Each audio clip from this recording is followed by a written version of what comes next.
அப்போ நாம் இந்த மசாலா பண்ணுறதுக்காக வந்து இந்த காராமணி லாங் பீன்ஸ் வந்து இவ்வளோ எடுத்துருக்கிறேன். ஒரு 1/4 கிலோ கிட்ட இருக்குது. ஓகே, அதை கட் பண்ணிடலாம். கட் பண்ணும்போது இதே மாதிரி ஒரு பவுல் நிறைய கிடச்சிருக்கு. ஓகே, இனி வந்து ஒரு பெரிய வெங்காயம் இந்த மாதிரி கட் பண்ணி வச்சுருக்கிறேன். ஒரு பீஸ் இஞ்சி அது வேணும். அப்புறம் ஒரு 5 பல் பூண்டு, கொஞ்சமாக கொத்தமல்லி தழை இவ்வளோ எடுத்துருக்குறோம்.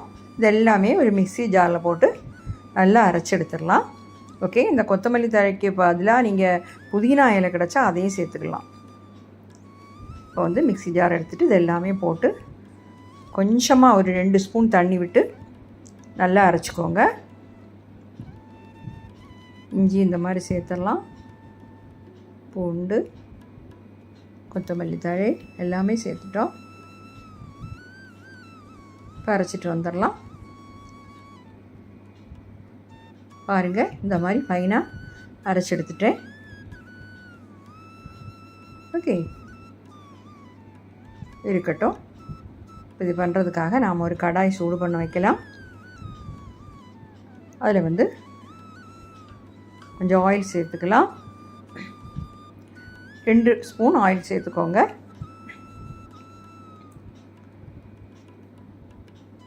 ஆயில் சூடானதும் 1 டீஸ்பூன் கடுகு,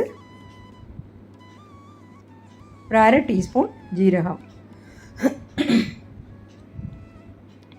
அதையும் சேர்த்துட்டு ரோஸ்ட் பண்ணிடலாம். ஜீரகம் கருகிடாமல் பார்த்துக்கோங்க. ஃப்ளேம் கம்மி பண்ணி வச்சுக்கோங்க. இப்போ வந்து நம்ம அந்த அரைச்சி வச்சுக்கக்கூடிய விழுது இதில் சேர்த்துடலாம். மீடியம் ஃப்ளேமில் வச்சுக்கோங்க. வச்சுட்டு இதோட பச்சை வாசம் போகிற வரைக்கும் வதக்கணும். இஞ்சி, பூண்டு, அந்த கொத்தமல்லி தழை எல்லாமே சேர்த்தப்ப நல்ல ஒரு வாசம்.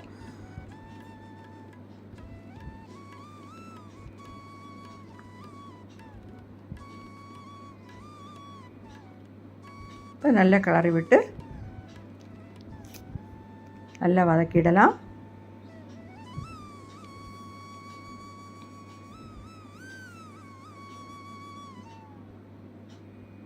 பாருங்கள், நல்லா வதங்கிடுச்சு. அதோட பச்சை வாசம் எல்லாம் போயிடுச்சு.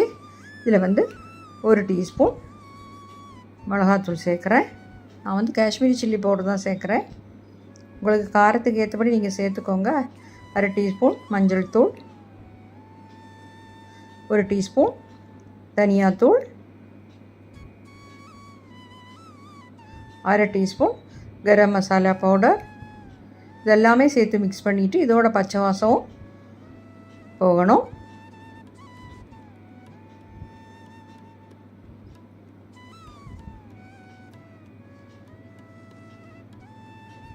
ஓகே, பச்சை வாசம் எல்லாம் போயிடுச்சு. இனி இதில் வந்து நம்ம கட் பண்ணி வச்சுருக்கக்கூடிய அந்த காராமணி லாங் பீன்ஸை சேர்த்துடலாம். சேர்த்து நல்லா கிளறி விட்டுக்கோங்க.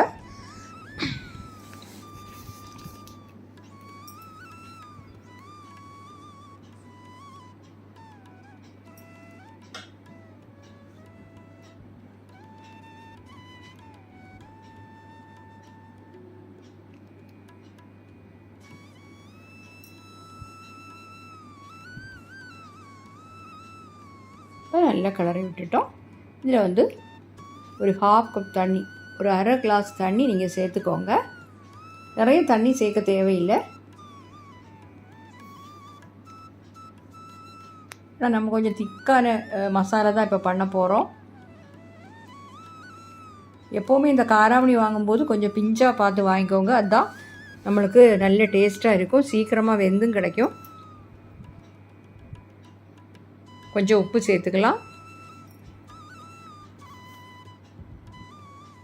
எல்லாத்தையுமே மிக்ஸ் பண்ணிடலாம்.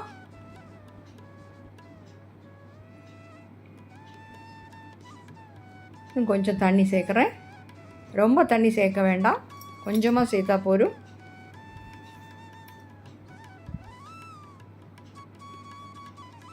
இது வந்து ஒரு மூடி போட்டு லோ ஃப்ளேமில் வச்சு ஒரு 10 நிமிஷம் வேக விடலாம்.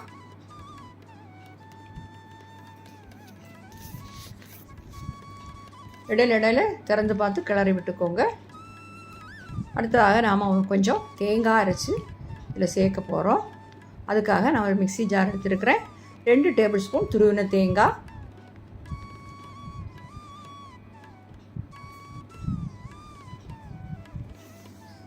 அது கூட ஒரு 3 கேஷ்நட்டும் கூட சேர்க்குறேன். அதையும் சேர்த்து நல்லா ஃபைனாக அரைச்சி எடுத்துடலாம். கொஞ்சம் தண்ணி விட்டு.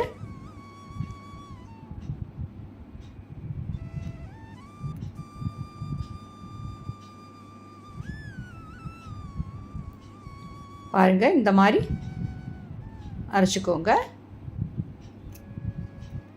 இப்போ பயிறு நம்ம திறந்து பார்த்து கிளறி விட்டுடலாம்.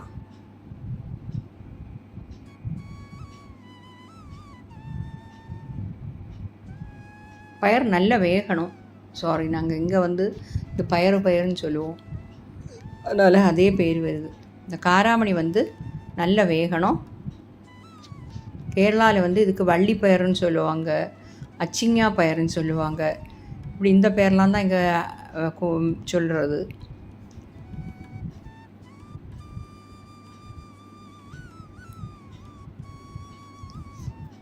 வேகலை, அது வேகட்டும். இப்போ பாருங்கள், இந்த தண்ணி எல்லாம் வற்றி அவன் லோ ஃப்ளேமில் தான் வச்சுருந்தேன். ஆனால் எனக்கு 10 நிமிஷம் இல்லை, ஒரு 15 நிமிஷத்துக்கு கிட்ட ஆச்சு.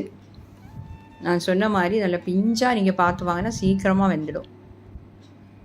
நம்ம பொரியெல்லாம் பண்ணும்போது தண்ணி சேர்க்காம தானே லோ ஃப்ளேமில் வச்சுருப்போம்.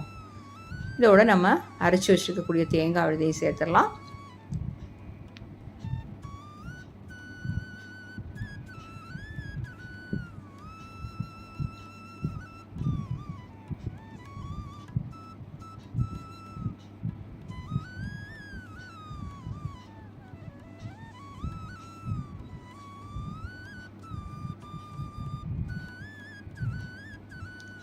ஒரு 1/2 கப் தண்ணி சேர்க்குறேன்.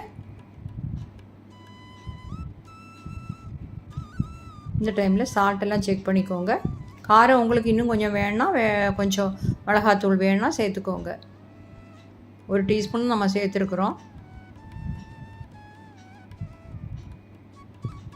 இந்த இஞ்சி சேர்த்துருக்குறோம், அதோட ஒரு டேஸ்ட் இருக்கும்.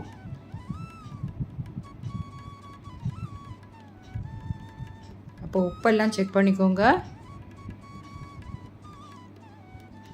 நான் கொஞ்சம் சால்ட்டு கூட சேர்க்குறேன்.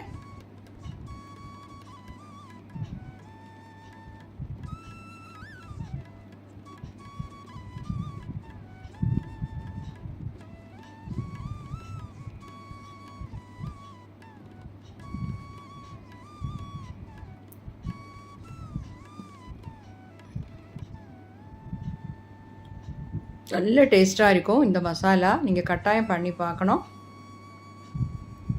இது மூடி போட்டு ஒரு 3 நிமிஷம் கொதிக்க விடலாம். நான் தேங்காவோட பச்சை வாசம் எல்லாம் போய் கிடைக்கணும். ஓகே, பாருங்கள், நல்ல திக்காகிடுச்சு. இது இட்லி, தோசை, சப்பாத்தி எல்லாத்துக்கூடையும் சாப்பிட்றதுக்கு நல்ல காம்பினேஷன். ஓகே, கட்டாயம் நீங்கள் ட்ரை பண்ணி பார்க்கணும். பார்த்துட்டு உங்கள் ஃபீட்பேக்கை தெரியுங்க.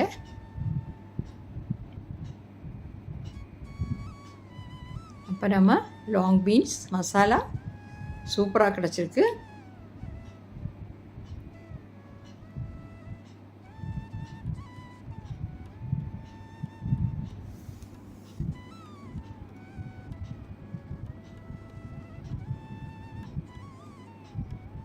இதில் கொஞ்சம் கொத்தமல்லி தழையும் சேர்த்துடலாம். இப்போ ஃப்ளேம் ஆஃப் பண்ணுறேன். ஒரு பவுலுக்கு மாற்றிடலாம்.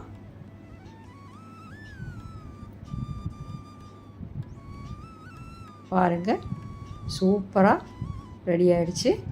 அப்போ என்னுடைய இந்த வீடியோ எல்லாருக்கும் பிடிச்சிருக்கும்னு நினைக்கிறேன். பிடிச்சிருந்தா என்னுடைய சேனல் தயவு பண்ணி சப்ஸ்கிரைப் பண்ணுங்கள். லைக் பண்ணவும், ஷேர் பண்ணவும், கமெண்ட் பண்ணவும் மறந்துடாதீங்க. அடுத்து நல்ல ஒரு ரெசிபியுமா மீண்டும் சந்திக்கலாம். Okay, thank you.